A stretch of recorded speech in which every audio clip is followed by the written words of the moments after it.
Assalamualaikum. Salam sejahtera untuk kita semua. Om Swastiastu, Namo Buddhaya, salam kebajikan. Awalnya adalah kearifan, awalnya adalah wisdom. Kearifan tersimpan dalam puisi. Ini kuliah singkat, kultum, kuliah 7 menit. Kita menggali kearifan dari kutipan puitis, baik puisi ataupun prosa. Kali ini kita akan gali kutipan dari apa yang sekarang kita kenal sebagai Bapak Matematika. Ia adalah Al-Khawarizmi. Al-Khawarizmi ia lahir 1200 tahun yang lalu di tahun 780 sampai 850. Ia lahir di Persia. Kita ambil kutipan dari bukunya yang terkenal, The Compendious Book on Calculation. Ini bunyi kutipannya. Lebih dari yang lain yang mendorongku berkarya adalah cinta pada ilmu pengetahuan. Kata kuncinya, cinta pada ilmu pengetahuan. Intellectual love. Apa kearifan yang bisa kita gali dari sini, dari the power of intellectual love, dari cinta pada ilmu pengetahuan. Kita kisahkan dulu riwayat dari Al-Khawarizmi, karena acap kali kutipan hanyalah endapan batin dari riwayat hidup sang pemikir. Kita mulai dari kata algoritma. Siapa yang hari ini tak pernah dengar kata algoritma? Siapapun yang belajar matematika mengenal algoritma. Apalagi sekarang, di era komputer, di era artificial intelligence, di era robotik, di era sistem informasi, algoritma menjadi kata sentral. Karena ia berarti satu instruksi komputer. Di era komputer, algoritma itu adalah nyawa. Siapa yang menduga? Algoritma itu adalah bentuk lain dari bahasa Latin algoritmi. Dan algoritmi itu sebenarnya nama seorang tokoh yang di dunia muslim adalah Al-Khawarizmi. Jadi Al-Khawarizmi itu di Latin disebutnya algoritmi. Jadi kita lihat algoritmi itu ternyata nama seorang tokoh. Dialah ternyata yang menjadi bapak dari awal ilmu matematika. Jika kita lihat hidupnya, ini 1200 tahun yang lalu, algoritmi atau Al-Khawarizmi ini, dia sudah menciptakan yang namanya itu persamaan linear, persamaan kuadrat. Siapapun yang mengenal matematika tahu betapa sentralnya rumusan ini, karena dari rumusan inilah disusun rumusan lain yang lebih kompleks. Kalau kita gali pula hidupnya, Al-Khawarizmi, ia termasuk yang awal sekali memimpin library yang dianggap sampai sekarang ini library paling hebat di zamannya, yaitu House of Wisdom. Ini yang orang katakan kumpulan dari berbagai buku-buku penting ilmu pengetahuan. Di dunia muslim dikenalnya Baitul Hikmah. Berbagai ilmu pengetahuan dari Yunani, dari India, dari Cina diterjemahkan dalam bahasa Persia atau bahasa Arab dan dikumpulkan dalam library. Dengan sendirinya di era Al-Khawarizmi, ia termasuk yang pertama-tama. Ialah pelopor yang memulai bersinarnya ilmu pengetahuan di dunia muslim, sehingga dikenallah di era itu lahirnya the golden age of Islam. Lahirnya aneka penemuan-penemuan ilmu pengetahuan di dunia muslim, tak hanya di bidang matematika, tapi juga di bidang kimia, kedokteran, astronomi, meletup dari wilayah itu. Al-Khawarizmi adalah termasuk yang pertama-tama yang memimpin perpustakaan itu. Kita tahu Baitul Hikmah, House of Wisdom, dari tahun 800-an dia bertahan hingga abad ke-13, sekitar tahun 1258, 400 tahun dia bertahan, dan akhirnya ia dimusnahkan. Ini peristiwa tragis dalam peradaban.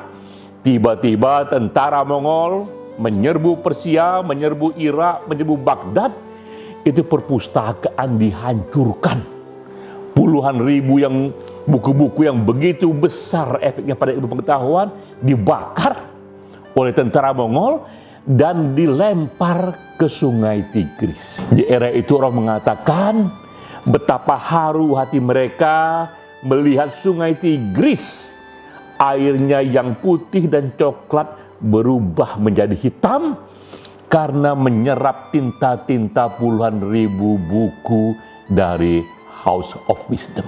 Library yang legendaris itu hilang, dibakar, tenggelam dalam sungai, tapi memori kita tentang library itu, House of Wisdom, terus tersimpan. Kenangan kolektif kita tentang House of Wisdom terus tersimpan, termasuk juga kenangan kita tentang Al-Khawarizmi tetap hadir di sana. Dan semakin kita tahu, Al-Khawarizmi mengalami sendiri betapa di masanya begitu gemilang ilmu pengetahuan itu tumbuh, dan kita tahu penyebabnya apa yang dikutip oleh Al-Khawarizmi, bahwa akar dari semuanya adalah kecintaanku pada ilmu pengetahuan. Power of love dari intellectual love, ya. Begitu hebatnya sentimen dari intellectual love. Begitu hebatnya cinta pada ilmu pengetahuan sebagai nafas pertama yang menggerakkan peradaban. Sekarang, bagaimanakah rupa dari cinta ilmu pengetahuan di dunia muslim? Bagaimanakah rupa intellectual love di dunia muslim pada era-era ini?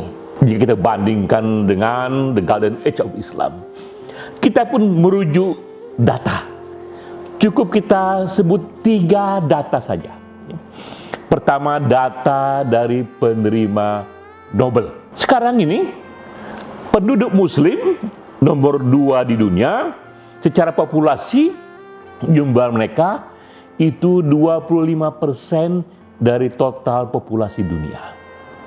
25% dari total populasi dunia itu adalah penduduk muslim. Namun dari segi hadiah Nobel, kita lihat Nobel yang pernah diterima oleh populasi muslim, oleh intelektual muslim per hari ini hanya 1,4% saja. Jadi kita lihat 25% populasi dunia hanya menerima 1,4% dari Nobel Prize. Kita bandingkan dengan penduduk Yahudi. Berapa banyak penduduk Yahudi?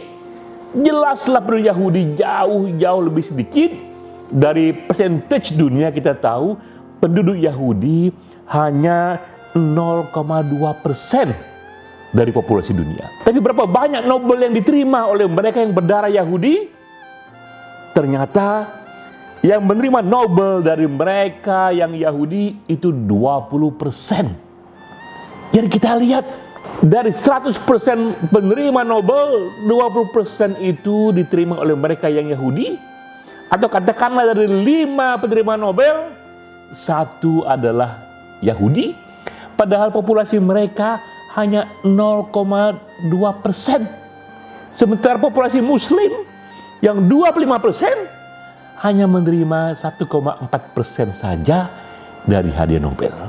Nah, kita tahu Nobel sekarang ini dianggap puncak dari prestasi ilmu pengetahuan.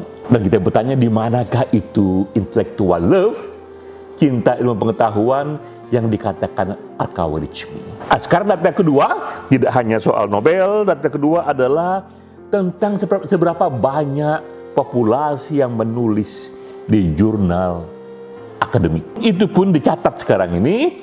Jurnal akademiknya kita tahu, dan populasi dari country mana kita tahu, negara mana kita tahu. 1 sampai dengan 14 negara paling banyak yang menulis di jurnal akademik, itu tak satu pun dari negara muslim. Negara muslim baru masuk ke ranking ke-15, yaitu Iran. Ranking 17 itu Turki, ranking 19 itu Indonesia. Jadi kita lihat, bahkan dari tradisi menulis di jurnal akademik pun, dunia muslim rankingnya belasan.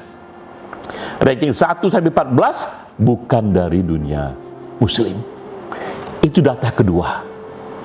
Data ketiga, kita lihat dari seberapa banyak dana yang disediakan pemerintah untuk riset dan pengembangan, untuk pengembangan dunia intelektual itu. Kembali kita ada datanya bahwa umumnya di negara-negara maju seperti Amerika, Jerman, Jepang, 3% dari kekayaan ekonomi mereka yang diukur dari GDP PPP. Ini istilah lagi ya, GDP PPP. Satu negara, umumnya di negara-negara maju seperti Amerika, Jerman, Jepang, 3% minimal dari kekayaan negaranya itu digunakan untuk riset dan ilmu pengetahuan. Bagaimana dengan negara muslim? Kembali ada tanya, di negara muslim dana yang digunakan untuk riset rata-rata di bawah 1,2%. Jadi kita lihat, itulah kondisi sekarang di dunia muslim. Dilihat dari penerima Nobel begitu sedikitnya, menulis di jurnal akademik juga begitu sedikitnya, bahkan komitmen pemerintah mengembangkan riset dan pengetahuan di negara-negara yang mayoritasnya muslim juga begitu sedikitnya. Saat itulah kita kembali teringat kepada seorang scholar besar muslim, al-Khawarizmi, yang kala itu ia ikut meletakkan letupan dari The Golden Age of Islam, dan ia katakan awalnya adalah cintaku pada ilmu pengetahuan, intellectual love. Lalu sekarang kita terdiam dan berkata, di manakah bersembunyi cinta ilmu pengetahuan itu di dunia muslim? Ketika kita melihat data-data yang ada dibandingkan dengan dunia di luar muslim. Sekarang, apa yang bisa kita lakukan? Kita sekarang ini hidup di era Google, public library dari dunia di internet minta ampun hebatnya.